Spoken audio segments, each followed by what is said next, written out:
run down. But for right now, baby, I'm finna go charge my phone so I can make sure that I'm live when the police pull up so I can show y'all how I'm finna dub this lady. Cause you don't win when it comes to me. You don't win when it comes to me. You don't win when it comes to me. Nobody wins when it comes to me. So stop trying to go against me because you're not gonna win. So yeah, I'm finna show you better than I can tell you. So I hope when the police get here, they know what they're talking about. Yeah. Was anyone else paired with someone crazy their freshman year of college? I'll start. My roommate came in the room the first day, set ground rules, gave us curfew. Please, please, I don't have any time for any gossip now. Eh? Yes. Look at you. Do something with it. It's just money coming to me easily. Money coming in and needing me. Money coming in repeatedly. Money coming, it's just money coming. It's just money coming to me frequently. Money coming in to be with me. Money coming in secretly. Money coming, it's just money coming. It's just money coming to me always. Money coming in all day. Money coming in all paid. Money coming, it's just money coming. It's just money coming to me frequently. Money coming in to be with me. Crazy college roommate story. I do not know if y'all have seen the story by, I think her name is Aaliyah Wasco, telling, it's like a 6 or 7 part story time about her crazy college roommate. I'm gonna sum it up for y'all real fast. She goes into school, she has a brand new like random roommate. The roommate, she said, was just very dry. She tried to just be kind to her and sweet to her. She is a very popular influencer, known one as well. She said the roommate did know who she was. The roommate has this boyfriend who's just always around. She never has any privacy. She starts to realize every single time that she comes home, all of her stuff that's on the walls is down, and just weird things start happening. Refrigerators being turned off. Honestly, too, she starts to feel ill. She starts to feel sick. She's using her shampoo and conditioners, starts realizing that her scalp is blistering up. All these things are happening, and she literally is just telling herself like, no, it's probably like the things that I'm using to put up inside of the room. It's just not sticking. Basically not wanting to think at all that it's her roommate, but in her spirit and in her gut, she knew something was off and something was wrong. She also said that she really didn't have any friends on campus. This was like the only person that she really knew. So as these things are happening, she's also not saying anything because she just either didn't want to say anything to have any drama because this is the person that she's living with, and it just was weird. She spoke to the RAs. The RAs did absolutely nothing about it, and once again, this girl is literally getting ill and having blisters inside of her scalp. My inner crazy bone is like, girl, you need a crazy friend, because the way that we would have ran down on this girl, but that's another story for another day. And she ends up leaving her iPad inside of the room recording. She leaves it in there as the roommate and her boyfriend are in there. She listens to the recording and she literally hears them talking about how they were like messing with her intentionally and mocking her because she's an influencer. I think the girl said something along the lines of, oh, let me go create some content. Being envious and jealous. And what I got from this story and what I want to tell y'all is that when somebody is jealous or envious of you, it does not matter how nice, how sweet, how kind you are. If somebody does not like you, sometimes we think that people are not capable of these things because we would never do anything like this to somebody. People come from places where it's their norm to do this to people. It's their norm to try to destroy somebody. Like, that is their life. And like I said, it does not matter how sweet and how nice and how kind, how much you give to that person. If it's in them to try to hurt you or to destroy you or to make your life miserable or hard or difficult, they will go to hell and back just to try to do that to you. I really felt so bad for this girl because I've been younger before to where I didn't want any confrontation, and that even thinking about having that type of conversation would literally just like mess with my brain. And at the time I would have probably been like her, like, you know what, let me just pray about it and just hopefully it gets better over time. But baby, when people are envious and jealous of you, it does not get better over time. There's nothing you can do. Sometimes it's the way that you walk, sometimes it's the way that you carry yourself. And it could, because that person was mocking her about doing content, I'm like, that girl probably genuinely wanted to learn how to do content as well. She probably was inspired by her, to be honest, because a lot of people that quote unquote hate you or envious of you see something in you that they wish that they had, and she's taking it out on her in ways of like demonic weird things to where it's like, girl, you're gonna catch a case for this. You messing with somebody's food, you're poisoning them, you're trying to do all these different things to them. Like, it broke my heart to hear that this young girl was going through all of this. And honestly, I'm not a mama yet, but the way that I would have ran down to this school and made sure that that girl knew that she was playing with the wrong kid is crazy. I probably, honestly, God know what he doing, because I probably would have ended up in somebody's jail because play with somebody else. Which also made me think, where was your mama during this point? Because, baby, I have a little sister who's in college right now. I check on her just to be like, hey, you okay? Let these people know you have a crazy big sister. I will run down there and fight somebody if I have to. I would. I'm sorry. I'm going to protect my family. I feel like people going to play with you until they really feel like they can't. And I feel like this girl really got over on her because she wasn't confrontational. She wasn't speaking up for herself. And I'm sure that this was not the first time that that roommate has done crazy stuff like this. You don't just wake up one day doing things like this. Like, this is a pattern. It broke my heart. It broke my soul for this girl that she really had to go through this. And she ended up filing a police report the day of her birthday. It shows too what these people at these schools sometimes will try to cover up if it's making the school look a certain type of way. And I'm so glad and proud of her for getting her story out there, for actually taking the initiative to go to the police, because she knew, like, this isn't right. And my RAs, the people who are supposed to be here to protect me and help me, are not doing a thing. So Aaliyah, girl, I'm proud of you for speaking your truth. If you want to know how to throw hands, call me, girl. Okay? Anyways, stay safe out here, and just know that it can take nothing for somebody to hate you, to be jealous of you, to be envious of you. And if you genuinely feel something inside of your spirit that somebody's not right or something is off, look into it. Do not be no fool out here. Your spirit will definitely tell you what's going on. And if people want to show out of me, baby, it's finna be a whole cinema. On my soul, baby, it's finna be a whole cinema. Because y'all know, why did I have a roommate, right?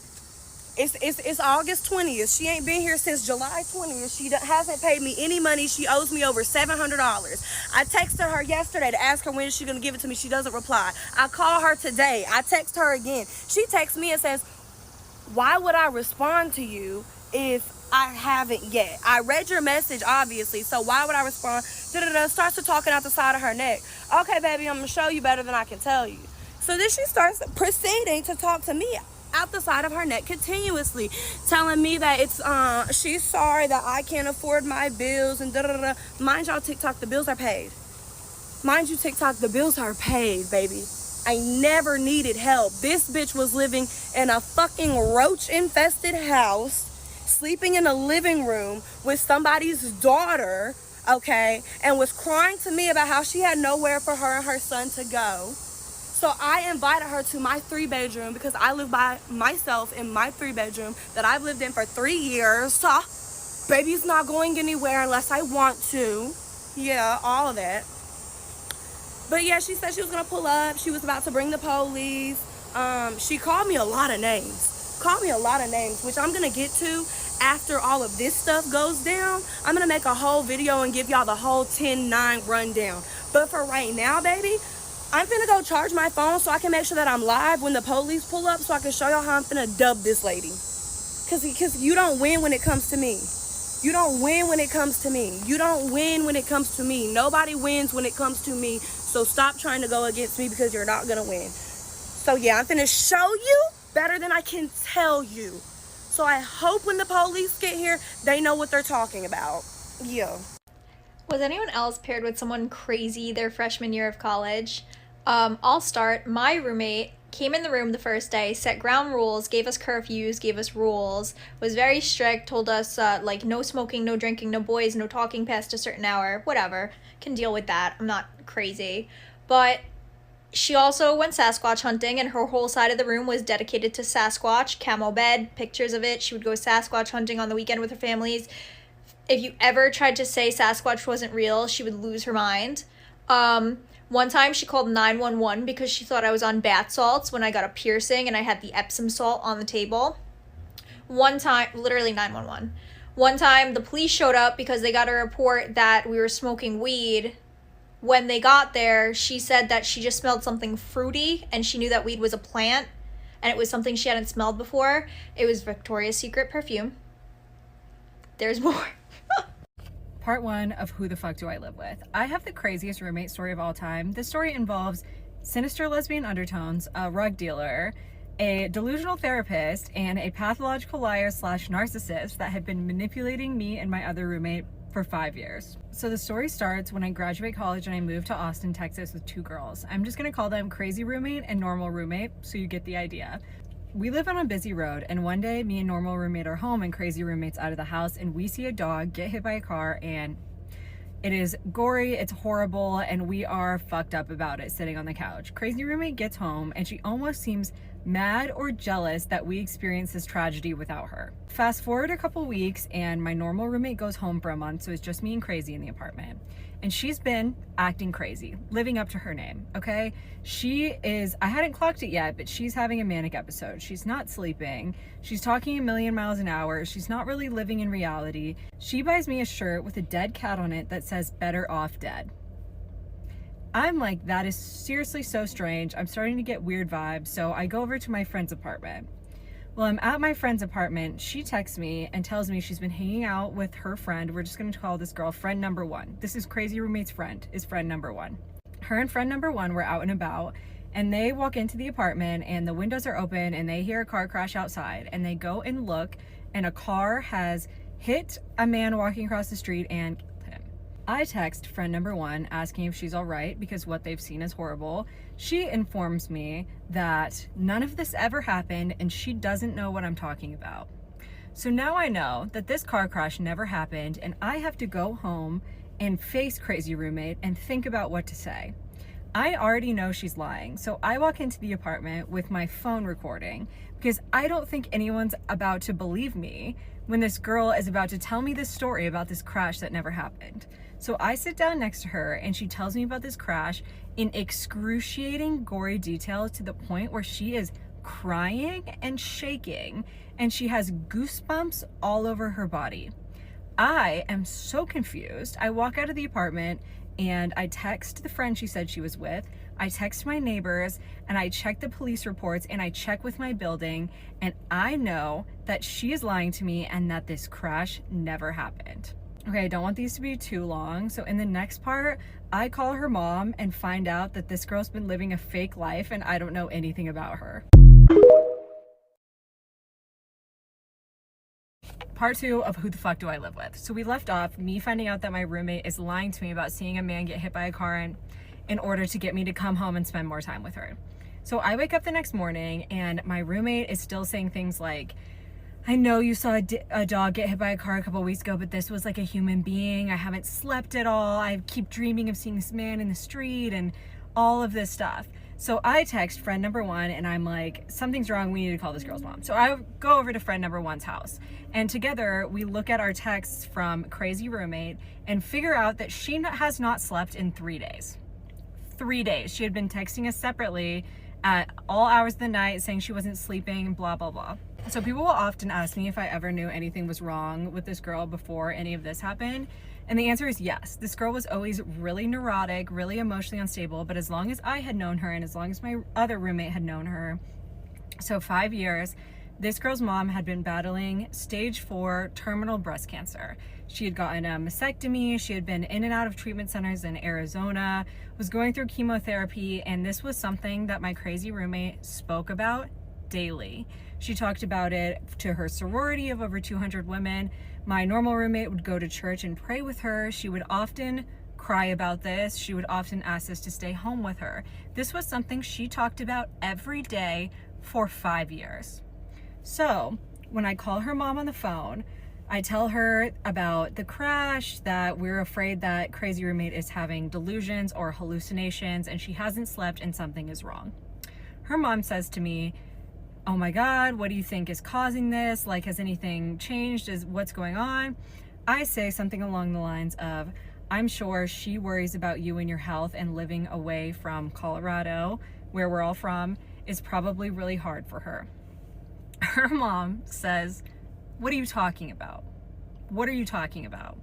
And I'm like, you know, the cancer. And her mom's like, what do you mean? I've never had cancer. So now I know, not only is crazy roommate in the middle of some manic delusional episode, but I know she's a pathological liar that's been manipulating me into thinking that her mom is dying for 5 years. So we left off with me finding out that my roommate has been lying to me and my other roommate for 5 years about her mom having terminal breast cancer while she's in the middle of an episode convinced that she saw a man get hit by a car. And I know that she's lying and none of this ever happened. And I have to go back to the apartment and talk to her. So I go back to the apartment and there are handwritten pages and pages sprawled all over the counter, and like 5 to 10 canvases with really whacked out weird paintings on them in the living room. So I managed to read some of the handwritten pages that are on the counter, and it's all about serial killers, controlling women, manipulating the human mind. Just like the sickest, weirdest shit you can think of is on these pages. Keep in mind that I think no one's gonna believe me about how insane this girl is acting, so I am pressing record on my phone and setting my phone between us while she's talking to me. And if you wanna know what anxiety is like, just secretly record a crazy person. I promise you, it is the freakiest thing you will ever experience in your life. She's saying things to me like she feels in a time warp or an energy warp. She's afraid of herself. She hasn't slept. She feels like she's running on fumes and she doesn't know what she's gonna do to herself. I've already called her mom at this point, so I think that her parents are gonna get on a flight and get to Austin to deal with their crazy ass daughter. They don't. So I'm sending her mom these recordings of her saying these things, being like, she's out of her mind. Will you please get to Austin and help me? Her parents are like, we're gonna contact her therapist so her therapist can advise us on what to do. This therapist is convinced that this girl is suffering from an eating disorder. Okay, I'm not one to tell people they're faking their disorders, but I've lived with this girl and known her, and she does not have an eating disorder. She is crazy. She definitely has some disorder, but they need to come up with a new DSM to diagnose this girl. Like, God knows what's going on. I'm like, okay, whatever, contact the therapist. Meanwhile, I'm starting to be afraid for my life. I have everything that could be used as a weapon hidden in my room. And this girl thinks that a thunderstorm outside is talking to her. I don't sleep for an entire night because I can hear her outside in the living room pacing around all night. So the next day I get up, I call her mom. I am bawling, crying so hard, saying, please, please, please come to Austin. I am so freaked out. Please come to Austin. I'm afraid she's gonna hurt herself. Please come to Austin. And her parents gaslight me and they're like, sweetie, we know you haven't slept too. Like, we're gonna try and figure out what to do.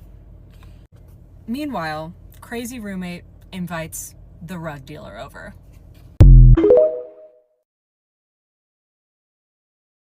So we left off with crazy roommate thinking a thunderstorm was talking to her, not sleeping for an entire night, and inviting a rug dealer over. Meanwhile, I am begging her parents for help, and I am telling them, you better not tell her that I've been in contact with you while I am alone with her, because I am afraid of her.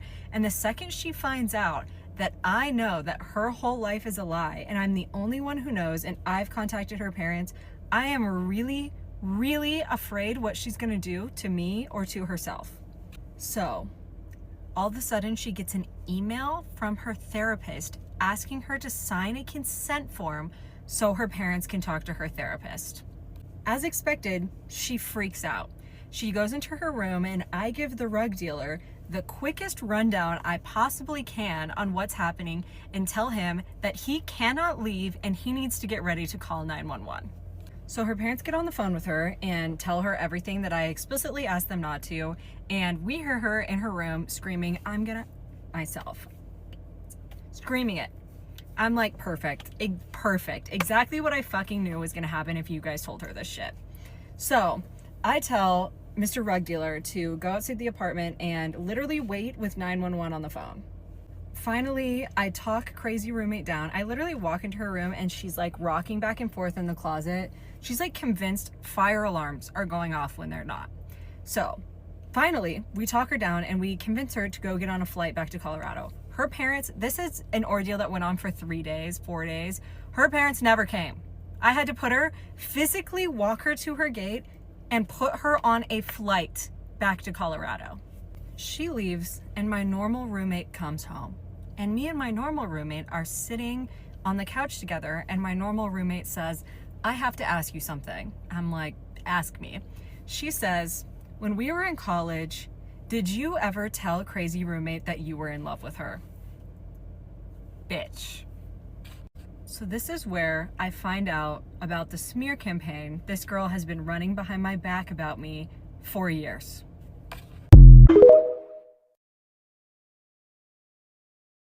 So we left off with me putting crazy roommate on a flight back to Colorado and me finding out from my normal roommate that she's been telling everyone for years, that everyone thought for years that I had a big old lesbian crush on this girl. So I'm like, call your friends right now and tell them that shit never happened, that that's not true. So she gets her friends on the phone and is like, she's a liar, none of this ever happened, blah, blah, blah. Her friends are like, there's some other things we've wanted to ask you about that crazy roommate said about you. I'm like, please ask me. They tell me that she's been telling everyone for years that I slept with my sister's boyfriend. My sister and her boyfriend have been together for almost a decade, and my sister is quite literally my best friend. And it's like ridiculous. And there's like hundreds of people at my school, at my college, that think I did this. And then she's been telling everybody, I guess when I would come hang out, like in a group setting, she would tell everyone that I was so socially anxious that like not to talk to me because it'll stress me out and all of this stuff. And then my normal roommate tells me that when I would be gone, when I would be out of the apartment, she would go sit in my room at my vanity and stare at herself in the mirror for hours. And she would go try on my clothes. And once we get her out of the house, we look in her room and she had stolen like 10 of my lip glosses, chapsticks, and lipsticks.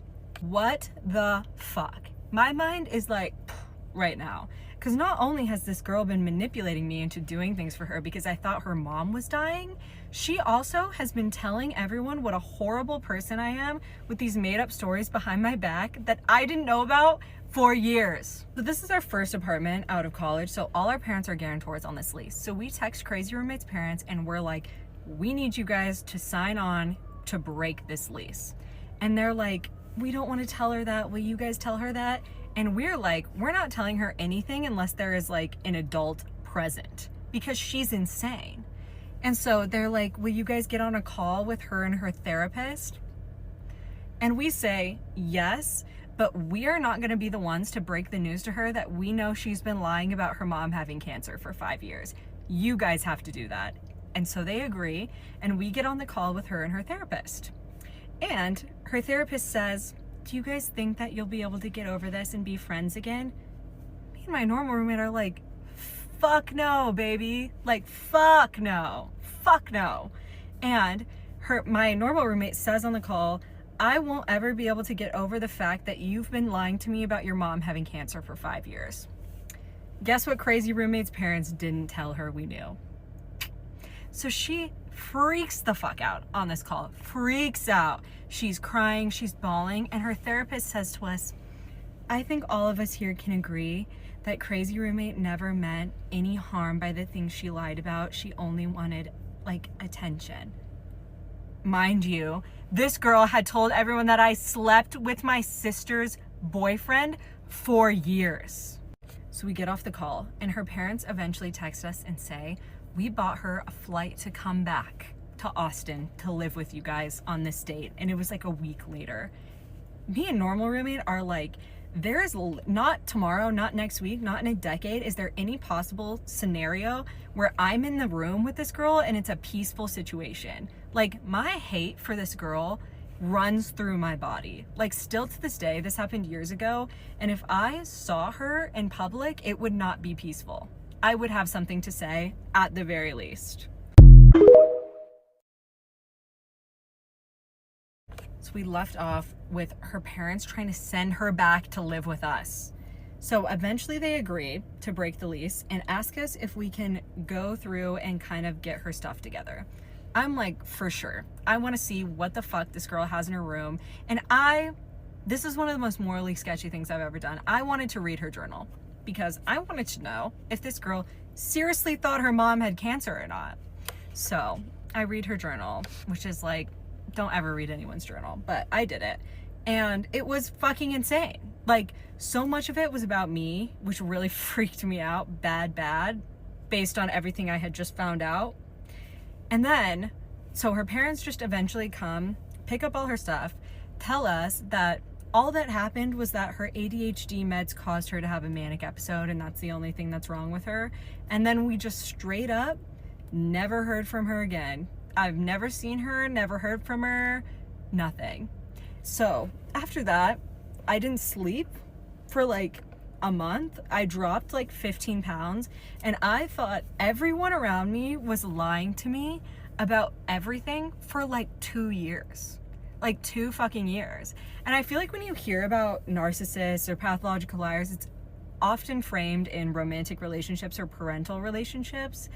I just feel like it's important to tell this story because you should not overlook weird red flags from your friends. Because there were some things that happened that if I took them seriously, I would have never been in this escalated situation. Like, don't ever overlook your friends lying, being sketchy, when they have that secret animosity towards you that you can clock.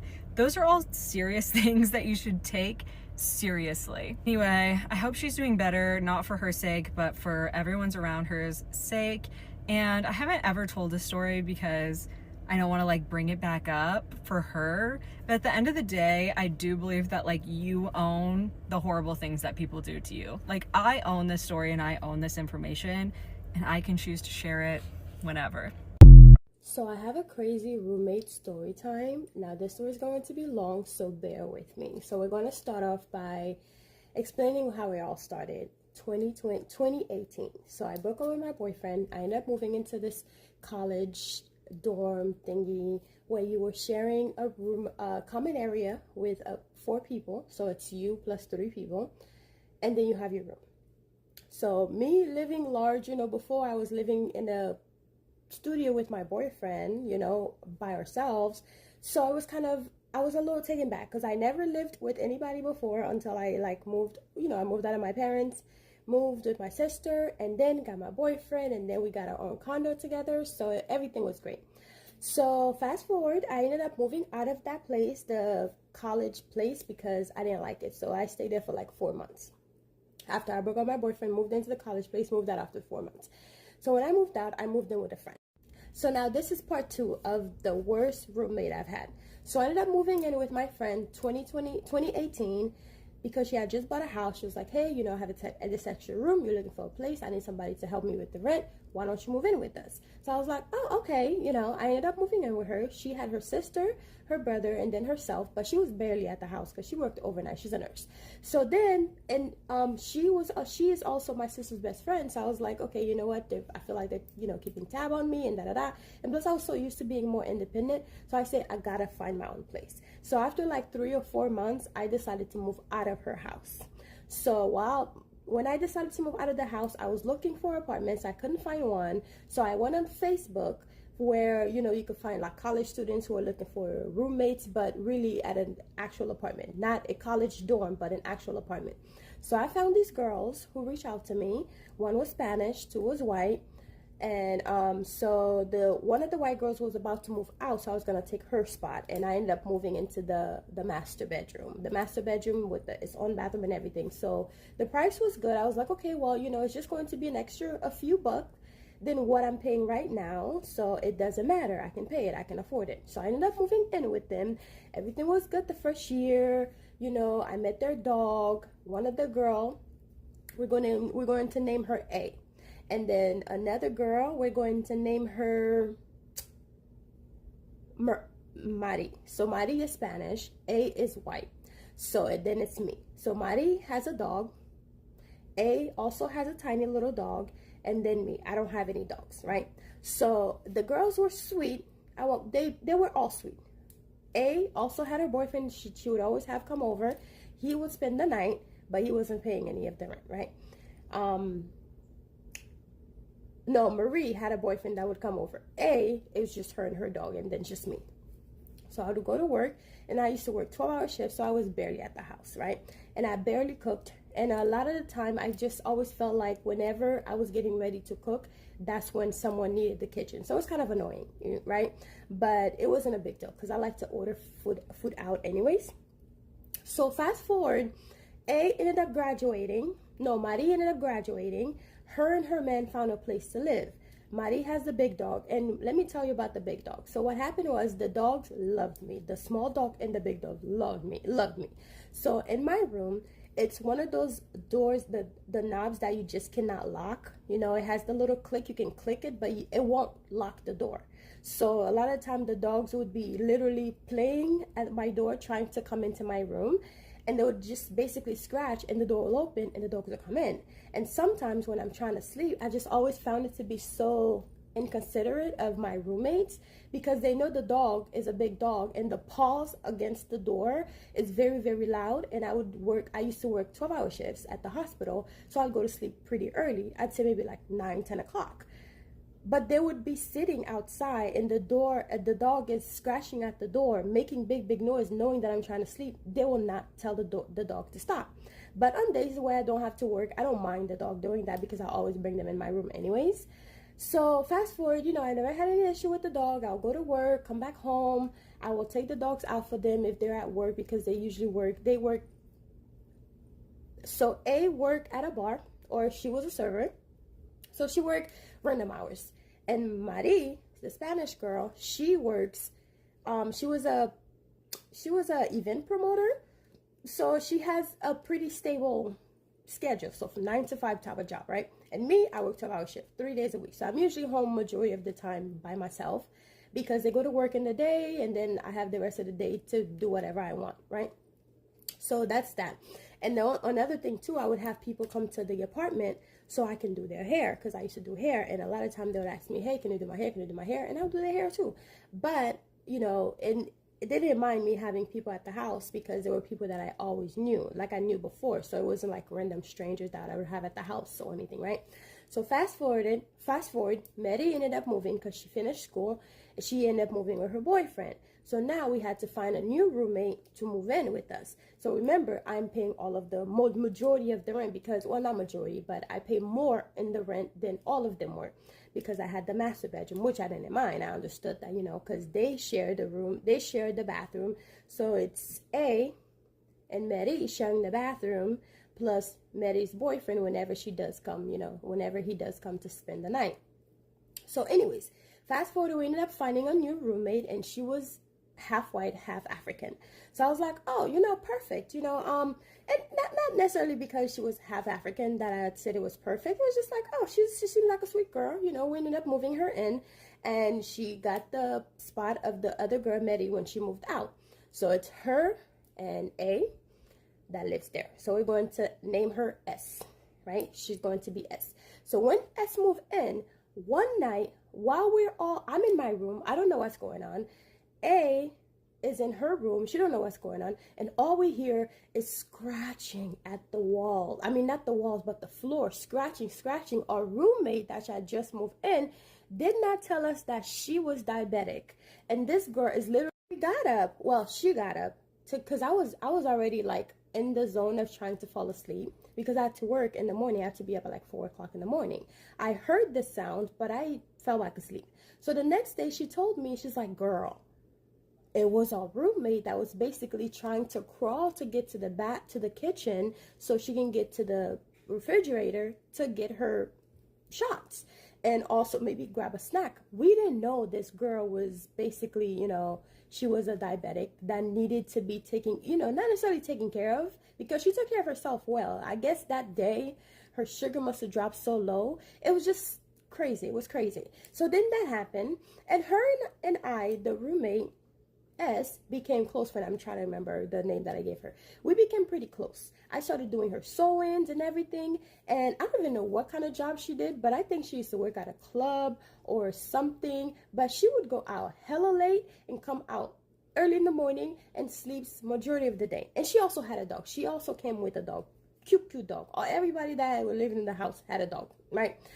and I would take her dog out and all that stuff. Her dog was so cute, but her dog would always shit in the house. Always shit in the house. My other roommate, A's dog, she's a cute little Yorkie.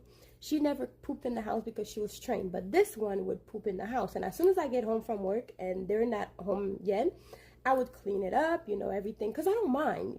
At the end of the day, like, yeah, I do mind that the dog is pooping in the house, but I also don't mind cleaning it because, yes, it's not my dog, but it's a place that I'm staying. They never poop in my room, but when I come in the common area, sometimes the dog will poop because she's gone most of the time.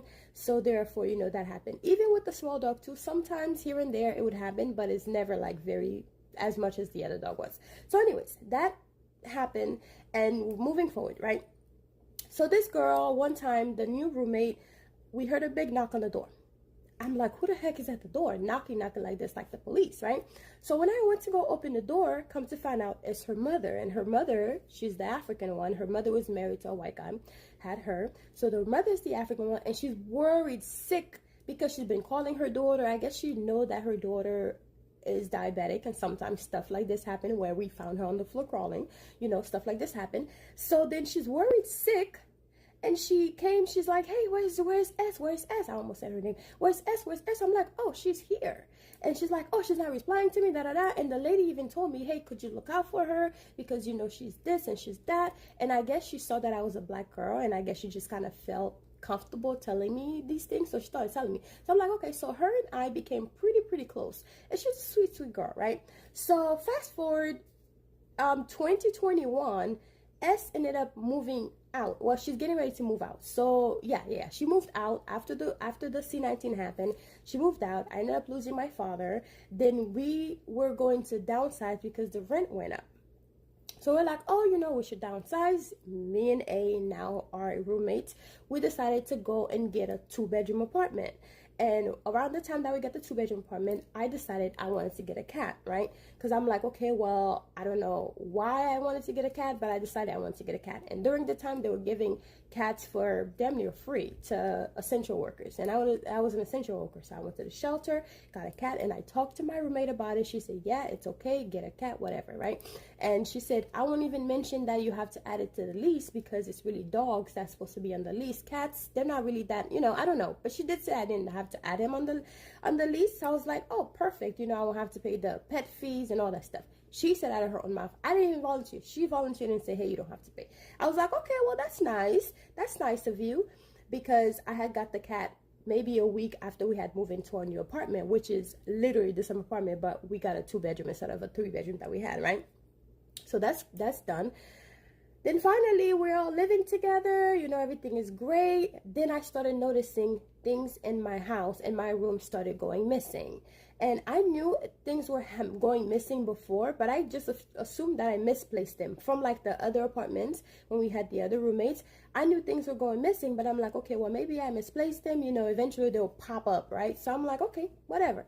So when we moved in together as the two of us, so that's when I started to really see that A is, in my opinion, a kleptomania. So I'm like, okay, well, that's weird, you know, because it's like the little things that she was doing, it wasn't warranted for her to do, or still the small things, right? So I was like, whatever. So it's starting to get kind of a little annoying because I would buy my stuff. I would put like food on on top of the refrigerator. Like I'll buy muffins. She'll take a bite like a little mouse out of the muffin and then leave the whole muffin there. I think she was doing it to piss me off almost, right? That's what it felt like to me. She would take a little piece and I would throw it away because I don't know if she grabbed it with her hand or bit into it. So I'll throw it out because I'm like, I don't want to eat this now. But I think she purposely did that. I'm playing loud music while I'm trying to sleep to go to work, knowing that I have to be up early. And just like I said before, once I'm already asleep and the sleep is about to start, that's when I'm like, I can't get up, because once I get up, I'm not gonna be able to fall back asleep anymore. So I would stay and try to fall asleep, right? And then one time she messaged me because I would try to text her, because when I saw that she was starting to act all strange, I would like to text her so I can get, or I did text her so I can get most of the information on text message, because you never know, right? So then one time I messaged her, we were talking about, so what I started doing was, because my job was very close to the place I was going to move, I started packing boxes and putting things in my car, and on my way from work I would drop them off at the apartment because I had already had the apartment. So I'm like, okay, we'll do it like that. It'll make it easier for me to move out because I still have like I had like a whole month. So I told her, and she knew she was gonna go on vacation. I think something happened with somebody in her family, and they ended up giving her a trip to overseas. So the person who gave the trip had passed on. So then she was preparing for the trip. She told me, hey, and this time I told her, hey, we have to be packed and the apartment has to be ready so we can have like at least 2-3 days so we can clean the apartment, right? So she's like, oh yeah, you know, I'll start this day and this day, but I know you're gonna go on your vacation around those times. So I don't know, like she would come home, go to work, sleep all day. I'm talking about like the days that she's off, she spends the entire day in her room sleeping. The entire day. I don't even know how people sleep that much, but she spent the entire day in her room sleeping. The only time she'll get up is to grab something to eat or to go for a smoke. And whenever she will get up to actually cook something is when I'm getting off of work, so I can use the kitchen to cook something. She'll get up around that time and start using the kitchen, but she was home all day long. So she, in my opinion, she purposely did that. She will literally stay home and sleep or stay in her room all day long and don't do anything in the kitchen. As soon as I'm getting ready to use the kitchen, that's when she needed. So I'm like, okay, well, there's definitely something going on, right? So finally one day, while I'm packing my stuff, I see that, because I'm a tea girl, so I use like a bunch of cute little teacups to drink, and the teacups will come with the little plates, right? So one time I came from work, I see that one of my little plates that I would eat my little crackers and everything on was on the floor, and she was feeding her dog on the plate. And I'm like, the dog has like 100 plates, because she has plates all over the place. By the bathroom, in her room, by the door, by the kitchen. There's a plate everywhere. So the dog cannot miss her plates. But she went out of her way to use one of my little plates to feed the dog. So I ended up mentioning it to her. I was like, hey, why would you use my plate to feed the dog? And that was around the time I had already told her we're moving out and all that stuff. We're literally unpacking things to move out. Every time I go to work, I'll bring a box, and whenever, you know, so on and so forth. So then I told her that. She was like, oh, well, you shouldn't be worrying about that because the dog have eaten out of all the plates in the house. I said, oh, the nerve of this girl. I mean, to the point where I was so shocked that I could knock the girl's head off her shoulders. I mean, it was so crazy that you mean to tell me all of the plates in the house, even though the dog has her own dog plates, you feed the dog food in the actual plates that we use to eat this whole time? I never knew this, you know?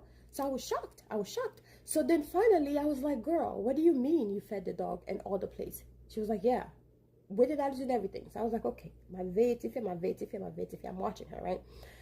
So then finally another time, early in the morning, I'm leaving for work. She texts me, hey, there's this thing that I'm missing. It's an heirloom. Make sure that you don't have it because it's an heirloom. And if you take my stuff, I'm going to have to take, you know, I'm going to have to do whatever she said she was going to do. I was like, girl, what are you talking about? What is it? So she told me it's a fucking knife, like a knife holder, like one of those knife thingies that you stick all the knives in. So she said that was an heirloom that she had. And while I was moving, she noticed that it's gone. She don't see it. So therefore she's asking me, have I moved it into my new place? So I'm like, girl, an heirloom? But what she didn't know is I actually have a knife thing, and I brought it into the house when I first moved in. So she ended up saying she was going to do a police report and all that stuff. All this over text message. And this happened a while back. I hope I can find the text messages if you guys want to see proof or whatever.